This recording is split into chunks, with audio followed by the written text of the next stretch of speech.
கர்த்தருக்குள் பிரியமான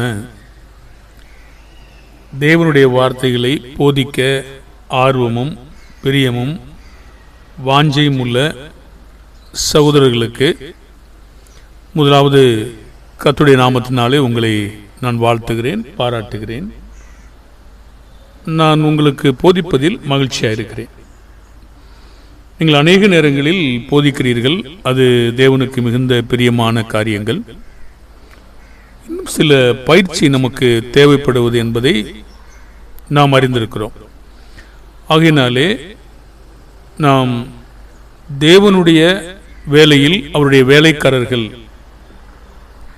என்ற தலைப்பிலே ஒரு 4 அல்லது 5 பாடங்களை நாம் போதிக்க திட்டமிட்டிருக்கிறோம். அதை நாம் ஏறக்குறைய 3 வாரமாக நாம் போதித்து விட்டோம். முதலாவது, போதிப்பதை கேட்பதை நாம் விரும்ப வேண்டும். வேத வாக்கியத்தை நாம் போதிக்காவிட்டால் கேள்விப்படாதவர்கள் எப்படி கேள்விப்படுவார்கள்? அது கேள்விப்பட வாய்ப்புள்ளதா? ஒரு விதத்திலே அவர்கள் அறிந்து கொள்ள முடியும், இன்னொரு விதத்திலே அவ்வாறு கேள்விப்பட இயலாது. அப்படியானால் தேவனுடைய வார்த்தைகளை கேள்விப்பட வேண்டுமானால் ரோமர் 10:14 நாம் அவர்களுக்கு பிரசங்கிக்க வேண்டும். இந்த வேலையை நாம் மனப்பூர்வமாய் செய்ய வேண்டும். அப்பொழுது பிதாவானவரால் நாம் கனத்தை பெறுவோம். யோவான் 12:26 அதை நாம் பார்த்தோம். மற்றவர்களை கட்டுவிக்கும் விசுவாசத்திற்குரிய வார்த்தைகளை போதிக்கும் போது நாம் எப்படிப்பட்ட ஊழியக்காரராய் இருப்போம் என்றால் 1 தீமோத்தேயு 4:6 இயேசு கிறிஸ்துவுக்கு நல்ல ஊழியக்காரனாய் இருப்போம். ஆக நாம் தேவனுடைய வார்த்தைகளும் பொய்யான உபதேசத்துக்கு எதிராகவும் தேவனுடைய பிள்ளைகளை கட்டுவிக்கவும் நாம் போதிக்கும் பொழுது ஒரு நல்ல கிறிஸ்துவுக்கு ஊழியக்காரனாக இருப்போம். அதையும் தாண்டி நாம் உதவிக்காரனுடைய பணி, கண்காணிப்பின் பணி விரும்பும்போது இன்னும் அது நல்ல வேலை என்று தேவன் சொல்லுகிறார். 1 தீமோத்தேயு 3:1 நாம் ஆரம்பத்திலிருந்தே நம்முடைய குடும்பத்தை தேவனுக்கேற்ற விதமாய் வளர்ப்பதிலும் அவளை கட்டுவிப்பதிலும் நம்முடைய பிள்ளைகளை நல்லொழுக்கத்தில் வளர்ப்பதும் தேவனுக்கு பிரியமான காரியம். ஏனென்றால் நாம் தேவனுடைய பணியை செய்வதற்கு ஆசையாக இருக்கிறோம். இன்னும் நம் அதிகமான வேலை என்ன செய்ய வேண்டும் என்றால் ஆத்தும அறுவடை மிகுதியாக இருக்கிறது. இந்த ஆத்தும அறுவடையிலே உண்மையுள்ள வேலையாட்கள் தேவனுக்கு தேவைப்படுகிறார்கள். அதற்காக நாம் செய்ய வேண்டியது என்ன என்று கேட்டால், நாம் தேவனிடத்தில் முதலாவது ஜெபிக்கணும். என்ன ஜெபிக்கணும்? அறுவடைக்கு ஆட்கள் தேவைப்படுது, அனுப்பும்படி நாம் வேண்டிக் கொள்ளணும். இதெல்லாம் நம்முடைய இருதயத்தில் ஆழமாக இருக்கணும். இது இன்னும் நாம் தேவனுடைய வார்த்தைகளை ஏன் சொல்ல வேண்டும் என்றால், மற்றவர்களின் இரத்த பழிக்கு நாம் நீங்களாயிருக்கும் தேவனுடைய வேலைக்காரராக நாம் பணியாற்ற வேண்டும். எசேக்கியேல் 3:17-18 நாம் வாசிக்கிறோம். இப்போ மற்றவர்களுடைய இரத்த பழிக்கு நாம் நீங்களாகி இருப்பதற்கு நாம் வேலை செய்ய வேண்டும். இப்போ நம்ம எல்லாருக்கும் அதை சொல்லிட்டோம்னா நம்ம நீங்களாகி இருப்போம் அப்படிங்கிற நம்ம கண்டுபிடிக்கிறோம். ஏனென்றால் நாம் சொல்லாவிட்டால் நாம் இரத்தப்பலி நம்முடைய கையிலே கேட்கப்படும். நாம் சொல்லாவிட்டால் இரத்தப்பலியை தேவன் நம் கையிலே கேட்பார். ஆகவே நாம் தேவனுடைய கையில் நன்மையை பெற்றிருக்கிற நாமோ, பாவத்திலிருந்து விடுவிக்கப்பட்ட நாமோ, மற்றவர்களுக்கும் நாம் பெற்ற வழிகளை குறித்து அதிகமாய் போதிப்பதற்கு நாம் விருப்பம் கொள்ள வேண்டும். ஏனென்றால் நாம் அதிகமான வார்த்தைகளை கேட்டிருக்கிறோம். அவர்களை எச்சரிக்கவோ, புத்தி சொல்லவோ, சாந்தமாய் சொல்லவோ, தேவனை பற்றி அறிய கொடுக்கவோ நாம் செய்ய வேண்டும். எசேக்கியேல் 3:அதிகாரத்திலே நாம் அதிகமாய் அதை பார்க்கிறோம். அப்படி சொன்ன பிற்பாடு நாம் இரத்தப்பழிக்கு நீங்களாக்கி விலகி இருக்கத்தக்க தேவனுடைய ஆலோசனையை நாம் சொல்ல வேண்டும். அப்போஸ்தலர் 20 அதிகாரத்திலே 26 நம்ம 27 பார்த்தோம். எல்லாருடைய இரத்தப்பழிக்கும் நீங்கி அப்போஸ்தலனாகிய பவுல் சுத்தமாய் இருப்பது எப்படி என்றால் அவர் சொல்லிவிட்டார். இந்த பாகத்தை நாம் முதலாம் ஒரு பாடமாக நாம் படித்தோம். இரண்டாம் பாடமாக நாம் சொல்லுவதற்கு நிறைய பயிற்சி நமக்கு இருக்கிறது.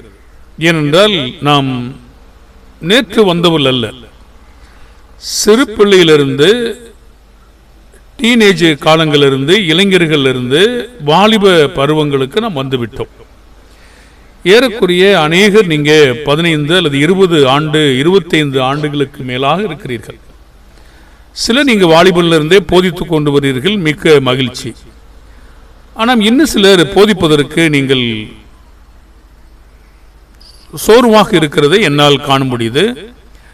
நீங்கள் உற்சாகம் அடையத்தக்கதாக நான் உங்களை உற்சாகப்படுத்துகிறேன். ஏனென்றால் இது அது காலம்.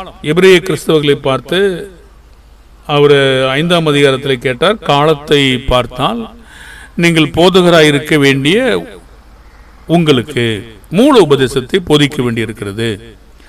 அப்போ நம்ம இயேசு அநேக இடங்களில் கேட்கிறார், இன்னும் நீங்கள் உணர்வில்லையா, இன்னும் நீங்கள் அறிந்து கொள்ளவில்லையா என்று சொல்லுகிறார். அப்படியானால் சில காலங்கள் நமக்கு கடந்து விட்டது. இது அந்த காலம். நீங்கள் அந்த அளவுக்கு நீங்கள் வளர்ந்திருக்க வேண்டும்.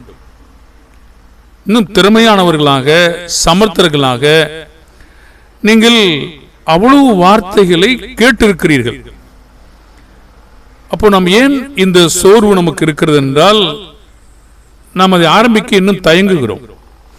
அப்போ நாம் பெற்றுக்கொண்ட இந்த தாளந்தை நாம் பயன்படுத்தாது இருப்போம் என்றால், தேவன் எனக்கு கொடுத்த தாளந்தை நான் என்ன செய்ய வேண்டும்? திறமைகளை பயன்படுத்தி மற்றவர்கள் பிரயோஜனம் அடைய செய்ய வேண்டுமா?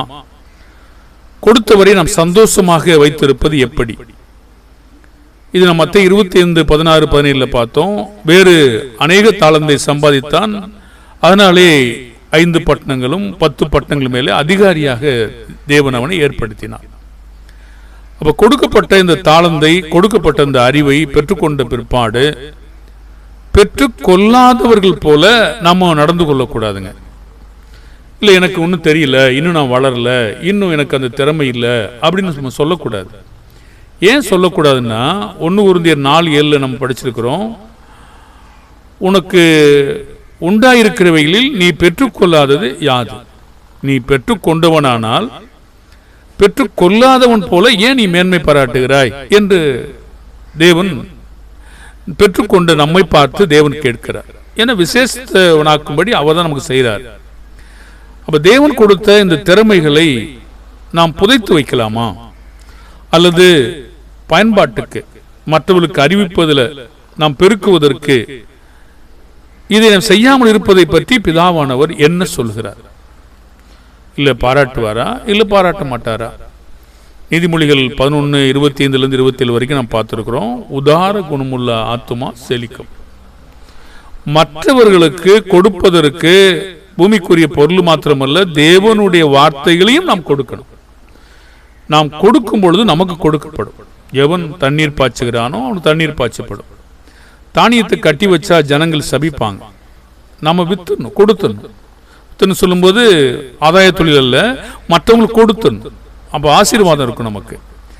அப்போ நமக்கு தயவு வேணும்னா நம்ம ஜாக்கிரதையா அதை செய்யணும். அந்த வேலையை என்ன செய்யணும்? நீதிமொழிகள் 11:27 நம்ம செய்யணும். அப்போஸ்தலர்களுக்கு ஏன் அதிகமான சத்தியத்தை தேவன் வெளிப்படுத்தினார்? மத்தேயு 13:12 படித்தோம். உள்ளவன் எவனோ அவனுக்கு கொடுக்கப்படும், பரிபூர்ணம் அடைவான். இல்லாதவன் எவனோ அவனிடத்தில் உள்ளதும் எடுத்துக்கொள்ளப்படும். அப்போ நம்முடைய திறமைகளையும் நம்முடைய ஞானத்தையும் நம்முடைய அறிவையும் தேவன் நமக்கு கொடுத்திருந்த பெற்றுக்கொண்ட அந்த காரியங்களை நாம் மற்றவர்களுக்கு தெரிவிக்காமல் போனோமானால், அல்லது நம்முடைய வாழ்க்கையிலே பயன்படுத்த இருப்போமானால் என்ன நடக்கும்? நாம் கொடுத்திருப்போமானால் நம்ம பரிபூர்ணமா இன்னும் கொடுப்பாரு. கொடுக்காத பட்சத்தில் ஒரு கிணறு எடுத்துங்களேன், நீங்க இறைச்சிங்கன்னா நிறைய ஊற்று நிறைய இடத்துல இருந்து சுரந்துட்டு வரும். ஏன்னா அந்த வடிகால் அங்கே ஏற்படுத்திடும். இப்போ நம்ம பயன்பாட்டு கொண்டு வரும்போது நமக்கு அறிவு விருத்தி ஆகிட்டு இருக்கும். தேவன் நமக்கு தருவார். ஆனால் நம்ம அதையே புதைச்சி வச்சிட்டோம்னா அதை பற்றின யோசனை நமக்கு இல்லை, அதை பற்றி ஆராய்ச்சி இல்லை, அதை பற்றி ஆய்வு இல்லை, இதை பற்றி நம்ம தேடுதல் இல்லை, வாஞ்சை இல்லை, விருப்பம் இல்லை. என்ன நடக்கும்? அப்படியே மங்கி போயிடும், கொஞ்சம் கொஞ்சமாக அது அடைபட்டு போயிடும். அப்போ இல்லாத வண்ணத்தில் உள்ளது எடுத்துக்கொள்ள போடும். ஏன்னா இல்லை, என்ன பிரயோஜனம்? அப்போ தேவன் என்னிடத்தில் இரக்கமாயிருந்து என்னுடைய விடுதலைக்கு வேலை செய்தது போல மற்றவர்களுக்காகவும் நம்ம கொடுக்க பிரயாசப்படுகிறோமா என்று நம்ம கணக்கு பார்க்கணும்.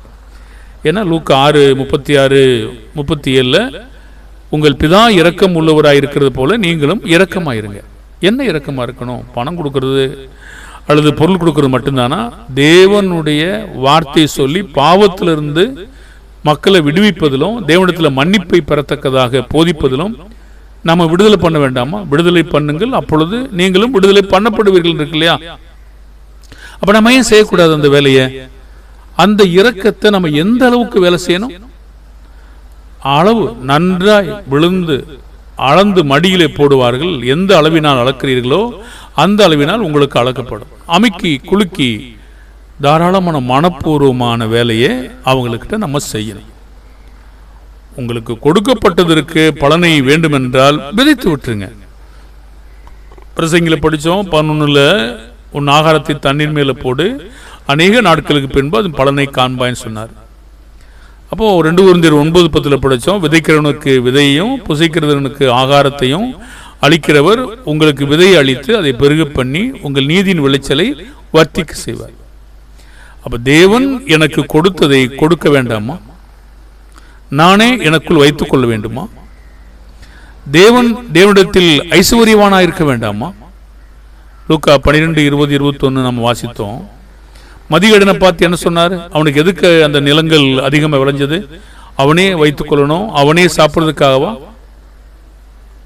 இல்லை அவனே எல்லாத்தையும் அனுபவித்துக் கொள்ளவா? அவன் அப்படித்தான் நினைச்சான். தேவனிடத்தில் ஐஸ்வர்யவானாயிராமல் தனக்காகவே பொக்கிஷங்களை சேர்த்து வைக்கிறவன் இப்படி இருக்கிறான் சொன்னார்.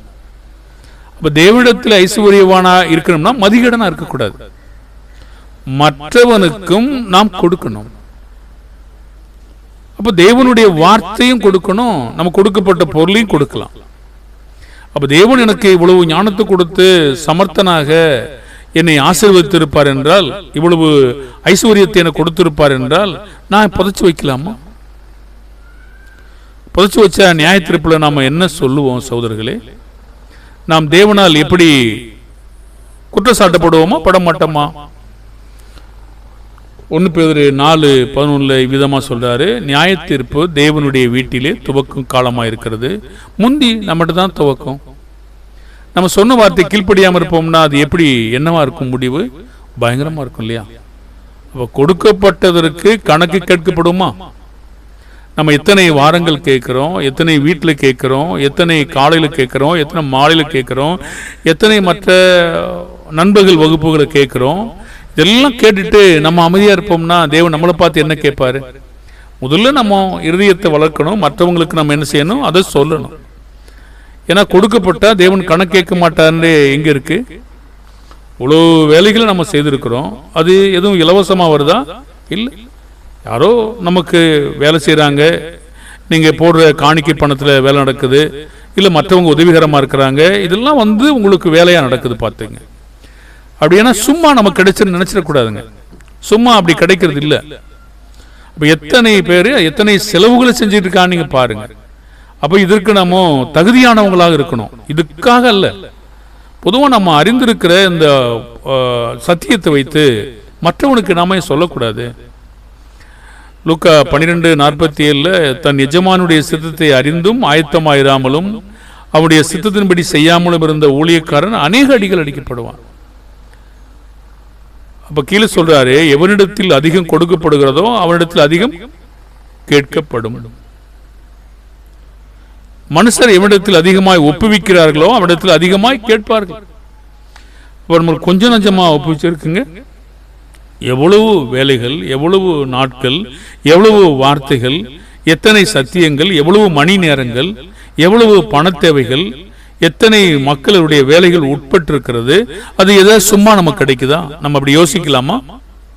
இப்போ தேவனால் கொடுக்கப்பட்டதை பயன்பாட்டுக்கு கொண்டு வராத, விருத்தியாக்காத அல்லது பெருக்காத, இன்னும் கொடுக்கப்பட்ட நோக்கத்தை புரிந்து கொள்ளாத அப்படிப்பட்ட மனிதர்களை குறித்து தேவன் என்ன சொல்லுகிறார்? மத்தேயு 25, 24 26 வரைக்கும் என்ன சொன்னார்? ஒரு தாளந்தை வாங்கினவன் வந்தாரு. வந்துட்டு, ஆண்டவரே, நீ ஒரு கடினமான மனுஷன், நான் எஜமானே அறிஞ்சிருக்கிறேன், பயந்து போயிட்டேன், நான் அதனால நான் நிலத்தை தோண்டி புதைச்சி வச்சுட்டேன், இந்த உம்முடைய வாங்கிக்கொள்ளும், பத்திரமா ஏதோ கொடுத்தது மாதிரி நமக்கு தெரியுது. ஆனா விதிமுறை என்ன? கொண்டு வியாபாரம் செய், அதாவது பெருக்கு, மற்றவங்களுக்கு சொல்லு, இதை பிரயோஜனப்படுத்து. அப்ப அவனை பார்த்து என்ன சொன்னாரு? நல்லது, நீ கொடுத்துட்ட, ரொம்ப சந்தோஷம், எந்த குறைவும் இல்லாம நீ உண்மையா இருக்குன்னு சொன்னாரா? சொல்லலையே. அவனுடைய எஜமான் பிரதி உத்தரமாக பொல்லாதவன் முதலாவது சொன்னார். இரண்டாவது சோம்பனுமான, பிறகு என்னை கடினமான மனுஷன் அறிந்திருந்தாயே, அப்படியா நீ என்ன செஞ்சிருக்கணும்? 27ஆம் வசனத்துல, என் பணத்தை காசுக்காரர் வசத்துல போட்டு வைத்திருக்க வேண்டியது. அதாவது என்ன இருக்குது? எவன் உண்மையாய் வேலை செய்திருக்கிறானோ அவன்கிட்ட நீ சொல்லியிருக்கணுமே. அவன் வட்டியோட பெருக்கிருப்பானே, நான் வாங்கி கொள்வேனே என்று சொல்லி அவன்கிட்ட பிடிங்கிட்டாருங்க. இப்ப எந்த கருத்துல பெற்றுக்கொண்டவன் பிரயோஜனமற்றவனாயிருந்தான்? தேவன் கொடுத்த தாளந்தை பயன்படுத்தாவிடில் அப்படியே விட்டு விட்டாரா? இல்ல பரவாயில்ல சும்மான்னு சொன்னாரா? அப்படி சொல்லுவார்னு நாம நினைக்கிறோம் அன்பானவர்களே. அப்படி இல்லை. இதோ பத்திரமா அப்படி வச்சிருக்கேன், ஏதோ நான் கேட்டுக்கிட்டேன், எனக்கு நானே கேட்டுக்கிட்டேன், அப்படி இருக்கா? இல்ல, எங்கேயும் தேவன் நம்மளை சும்மா விட போறதே கிடையாது. எவ்வளவு கேட்கிறோமோ அவ்வளவுக்கு நம்ம வேலை செஞ்சே ஆகணும். இப்ப நம்ம வீண் பயந்து போய் சொன்னான். மெய்யான பயமா?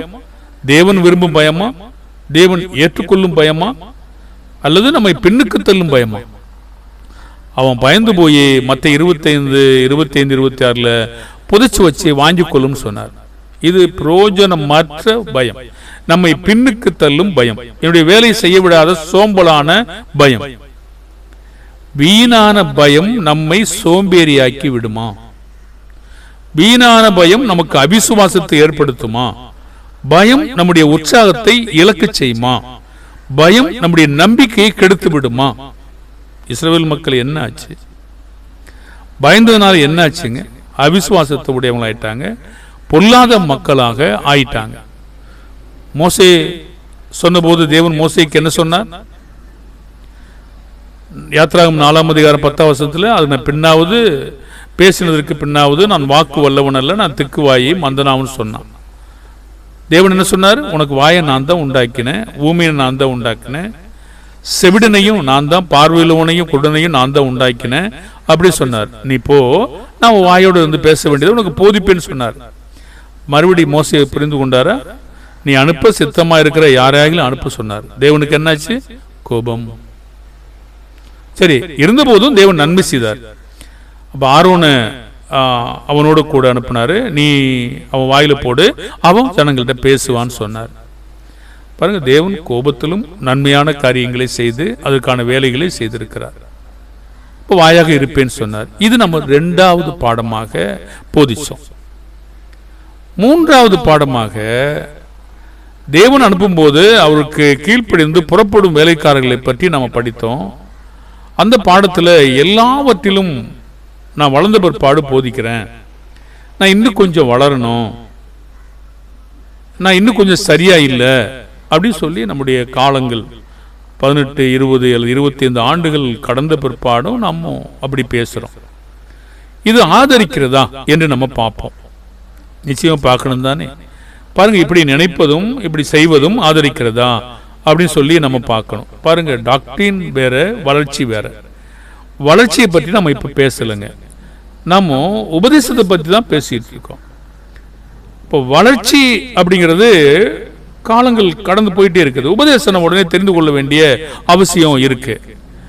கத்தஸ்தமானால் அது அந்த பாகத்தை நம்ம அடுத்த பாகத்தில் கொஞ்சம் முன்னோடியாக சொல்லிட்டு அடுத்த பாடத்துக்கு நம்ம போவோம். அதுவரை தேவனுடைய இரக்கம் நம்மோடு கூட இருப்பதாக. நன்றி சகோதரர்களே.